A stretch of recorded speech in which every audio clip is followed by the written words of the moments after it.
شكون كان كيظن باللي الدري اللي تولد في 9 نوفمبر 1984 في قلب الدار البيضاء غادي يرجع نهار من الايام امبراطور ديال الراب في ميريكان؟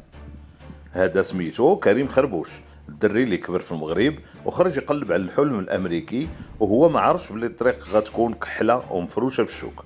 من كازا البرونكس في نيويورك، الغربه، تماره وصدمه الواقع. ولكن كريم ما كانش باغي يستسلم، بدل السميه ديالو ورجع فرانش مونتانا، اسس كوك بويز وحفر في الصخر حتى لفت الانتباه ديال الكبار ديال لعبه الراب. باد بوي، ماي باش ميوزيك تهافتوا عليه وصحح الساس ديالو. ولكن الشهرة عندها ثمن قاصح، زواج مورا زواج، طلاق كان مكلف بزاف على السي خربوش. بعد سنوات ديال العشرة ومسؤولية ولدو كروز، وبلا ما نساو خوتو زاك وأيوب اللي كانوا ديما في جنبو في السراء والضراء. هادي ماشي غير قصة نجاح، هادي ملحمة ديال ولد الشعب اللي واجه الرصاص والغدر والغربة ولكن بقى واقف. فرانش مونتانا.